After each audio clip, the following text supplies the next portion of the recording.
Know what to do, don't you? This one here. Oh, okay. Put it right there and then lean against both of them, okay. and Yeah, it's this much makes it more comfortable. It is more comfortable. Yes. She knows what to do. Yes, we're ready.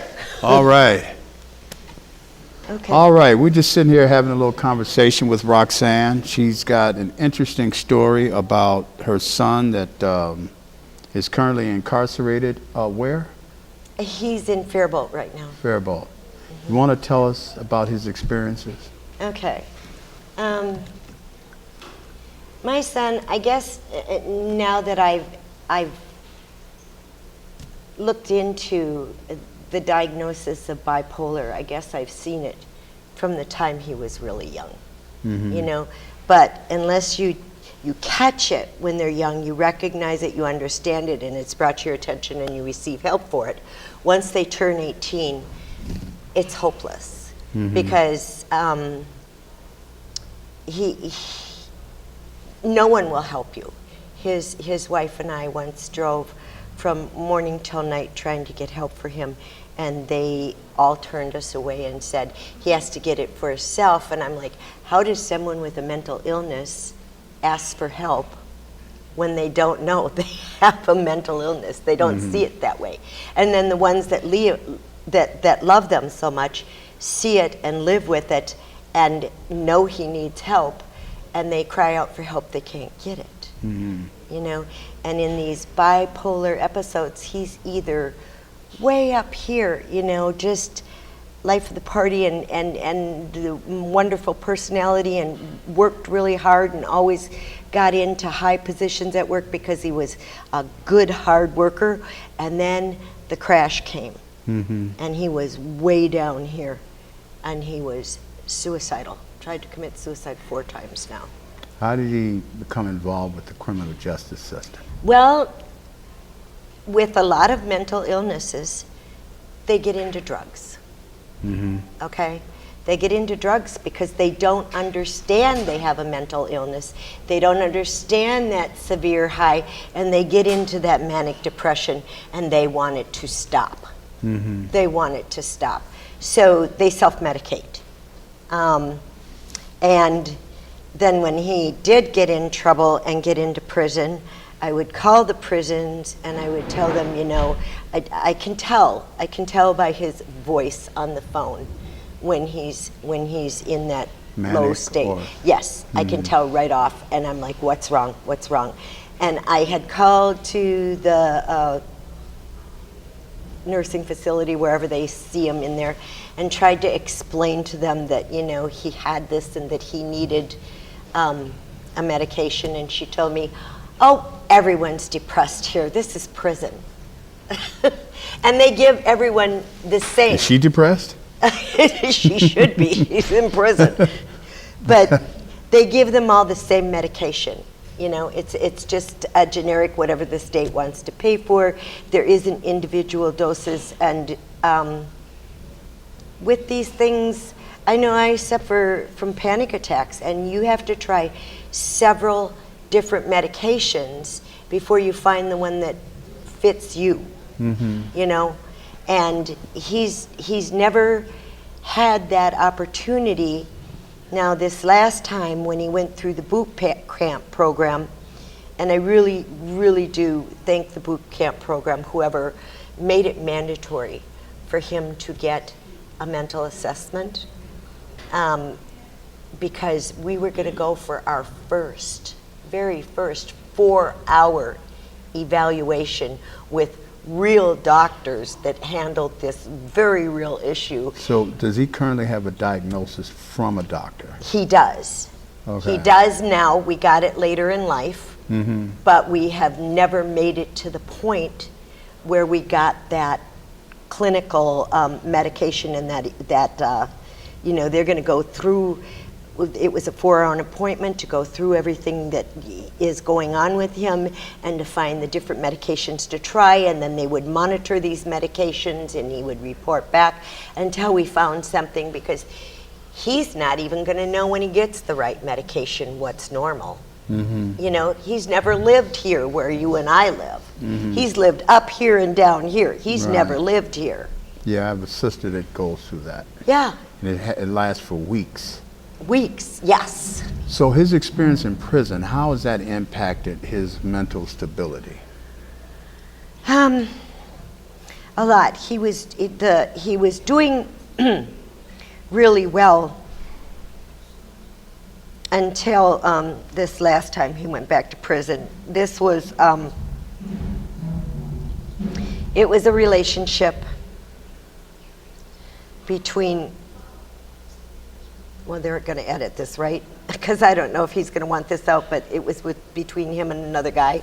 Because of this, he had done 8 years in prison before and came out claiming gay. He got turned out while he was in prison. That happens. So I'm like, okay. Did he ever tell you how it happened? Well, no, but he said, well, he was molested once as a child too. So and that man went to prison, and So-called this family is- friend? no, not a family friend. It was someone the kids knew that would give the kids liquor and cigarettes, and just a bad guy. So yeah. But then he came out and he got in this very first open gay relationship. The moment I met this man, I saw the face and the little sores, and I said, Barack, he's a meth addict. I knew it. He's a meth addict. And my son had been clean for so long and staying away from all that stuff. And I don't know, I guess he's also strong in his faith, and our faith tells us this is a sin. So he's struggling with hiding the fact, claiming to hide the fact he was gay. His faith, which tells him it's wrong. A first-time relationship, reactions from other people, and all the rest of that. Well, this young man turned out to be real trouble. Okay, and before I knew it, Barack was doing the drugs with him. And then this young man had a gun. He had been at my house. I don't know how the gun got down in the basement, but it was in the basement. I didn't know it was there. And my son came home sick that morning and just said, I'm sick, I'm tired, I just want to go to sleep. And he lay down, went to sleep, and this boy comes to my house and he just lays on the horn. And I'm like, Dylan, go away. Get out of here. I live here. This is my neighbors. So Barack got up and let him in. Barack pretty much slept all day. By evening, I hear the screaming down there. Barack's just got him in a bear hug, and this guy is screaming, and I'm going, will you stop it? It was so ridiculous. Here we didn't know he had the phone in his pocket with the police station. And then Barack just wanted him to leave. So he only had him in a bear hug and was taking him out. He told the police that Barack had a gun, and I was in the kitchen the whole time, telling him to stop, watching them too, telling Dylan to stop all the screaming, telling him to get out of the house. And so they come and they search the house. Dylan tells them where to find the gun because they went straight down to the basement and found it after they got a warrant. And then the trial starts, long trial, What was he charged with? Well, they were saying that this was a domestic with a gun, which it was not. It was not. Okay, then when the prosecution found out that I was there the whole time, his attorney tells me, well, they know they can't make that stick because you were there all the time. So here's what they want him to do. They want him to plead to, he had told them that a couple months ago, he knew Dylan had the gun because a couple months ago Dylan had showed him the gun, and he told them, handed it back to him and get rid of it. Okay? So they wanted him to admit to holding the gun at that time. Mm-hmm. Then we come to find out it's the same sentence. It's the same 5 years, either way. It always is. What they do is they overcharge you, and then what happens is when you finally so-called plead it down, it's the same thing. Mm-hmm. It's such trickery. Yeah. How much more time does your son have? He has a year now, November 2020.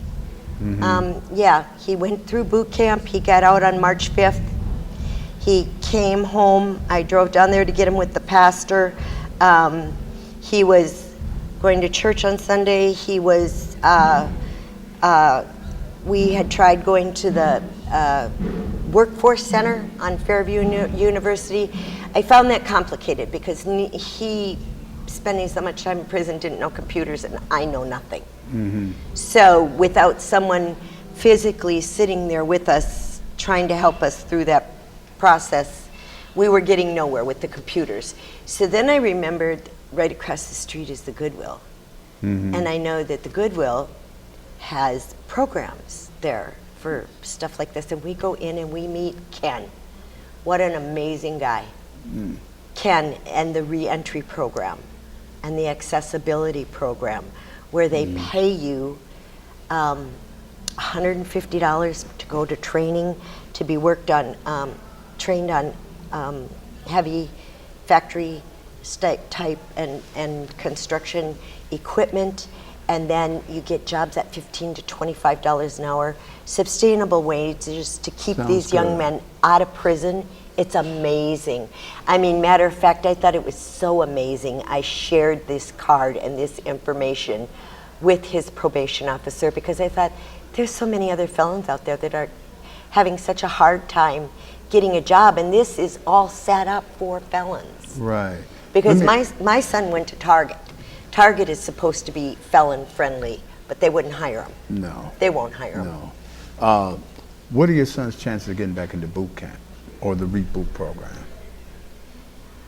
Well, if it's up to the PSR agents, he has no chance, because I've heard that they are starting the reboot camp program, and these PSR agents that lied about him,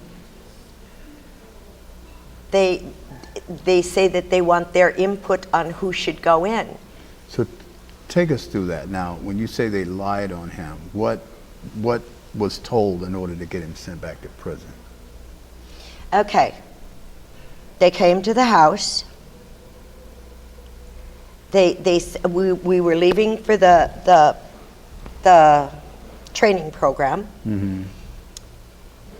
When you leave, you have to call and say you're leaving for work, or for the program. And then this time she picked up. Usually it's just a voicemail, and they said they were coming to do a UA. Please wait. So we called the accessibility program and told them, the probation officer, they're accustomed to this stuff, and they said, okay, fine, call us when you're coming after your UA. So they come to the house, they come with squads, they put us both in handcuffs, my son's sitting on the couch, they start searching the house, okay? They go straight upstairs to my granddaughter's room and my son's sitting there, stuff's hitting the floor, and he's just crying because he's like, Mom, no one should have to go through this for me. And I said, it's okay, I signed up for this. I knew that they would do this. It's okay. So he's crying, and they come down out of my granddaughter's room, and they find 3 felt bags that say Crown Royal, that had hair ties and makeup. They find a round cardboard cylinder that at one time may have obtained liquor as the felt bags, but it contained, it said spice rum, and it had ink pens and phone chargers. They find a hookah that was her ex's, and they kept calling it a bong when they tried, or when they wrote up the complaints against him. It was a hookah. Not all the pieces were there. I told them they could test it. It had never been used for anything, and it's a perfectly legal device. You know, it was not a bong. But they insisted when they had their private hearing that it was. Okay, then they wanted to go in the garage. Well, when they came out to the house to find out, they're supposed to inspect the house. No one inspected the house. She sat at the table. She said, this line says this line says this line says this. Okay, if you agree to this sign at the bottom, there's to be no liquor, no alcohol, no weapons, you know. Do you understand all this? And never got up from the chair, never looked anywhere in the house. But then I told my youngest son about that, who does car mechanics, snowmobiles, dirt bikes. He uses the garage. He says, and he has all his tools, and I'm not even allowed out there. So he said, they're not going to go in my garage, are they? And I said, well, I tell you what, I'll rent you the garage, you know? So I told him, give me $1. He said, what, you need money? He's a little slow to catch up. He gave me 20, so I go, okay, win-win. But money legally did change hands, and I legally did rent it. But they went through the whole house to find keys. They dumped my purse out. They tried every key they could in the house, and I kept telling them, I don't have any access to that garage. They told me that was unbelievable. So my son happened to be coming by. They tell him if he lets them in the garage, they'll let my son out of the car. They'll forget everything they found in the house. And my son, wanting to help his brothers, goes, okay. And he opened the garage, and he had his snowmobile and stuff in there. The guy ripped open the seat. He had been snowmobiling with friends. He had a little tiny, enough to roll a joint, some weed. So then they said, okay, we're taking him. So that's what they charged him with. Stuff in the garage, a rented garage that wasn't attached to the house. 3 felt bags, a round cardboard can. Oh, a glass jar that they said had small leafy. How long was he violated Sustenance. for that? He lost the time that he was out and went back to complete his sentence. So he's executing his sentence now. Full sentence. You have to, yeah. You can go back into boot camp. You can apply once you get back there and go back through 6 months of the mental part of it was wonderful. He liked the things that he learned there, but the physical stuff at his age he can't do again. He can't do that again. You don't know what the 2 weeks entails? I do not know what the 2 weeks entails. We have heard Now rumors. they do have, now I was supposed to went through boot camp, and they do have a handicap portion of it. Because there was a guy I knew that he was on crutches, and I think he only had one leg. So they have to tailor part of the program to accommodate disabilities. Right. Well, he's had the back problem forever, but you know, the scoliosis was diagnosed younger years, and he hasn't much been to doctors. You know, I mean, like he was 8 years in prison before that. They allowed him to have a back brace. Yeah. But yeah, that physical stuff of we've been praying for the reboot. But then when I find out that the PSR agents, you know, they on top of the things that they found in the house, they claimed that he didn't appreciate the time out. He was using his NAA meetings to consort with other felons. He was had a picture on his phone from a friend of his who hadn't seen his daughter in a long time. Some people that we both knew, and I housed them for a short period of time. He sent a picture of his daughter that he got to see after a very long time, and to show us how beautiful she was. And they made it seem dirty and obscene. He had an underage picture on his phone. You know, Right. they have this creative writing process of turning everything, you know, Make they it can look take a worse than what it daily is. walk and turn it into, you know, Oh, yeah. the devil. They're experts at that. So, in conclusion, what would you like to see happen now? I want, you know, his appeal revisited. I want him home now. I feel they have, you know, he had been to church. The pastors had already made arrangements to start mentoring him one-on-one for counseling. They wouldn't let him go to the once-a-month men's group where he could be with good Christian young men who would support his walk and his needs. But they didn't feel that was necessary. They thought the NA with the other felons was more important. But then he's consorting with felons. So, yeah, I think he needs to be home. I just think this was so unjust. So unjust. He was home 20 days. I was in shock when they took him. I couldn't believe it. 20 days. 20 I was days. in shock. I was in a daze, and I was like, he was really here, right? You know? I really held him, didn't I? I really did. It was, I withdrew and went to my room. I just couldn't believe what was going on. But my church pulled me out of that funk. They wouldn't let me stay in that dark place I was at, you know? One last question, though. Before all this happened with your son, did you have any idea that the criminal justice system is the way it is? Oh, yes. I've did? raised 4 kids. Well, I've been through a lot with them. I've been fighting. They've all been through the system? Not the youngest, but as not in prison, but with court and with the police, and, you know, okay.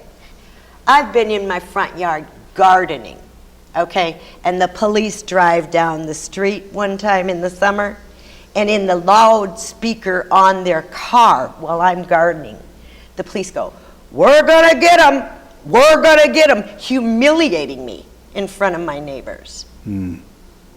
Okay? My neighbors wrote to the Attorney General's office to tell them, this is not Germany. We don't treat people like this, you know?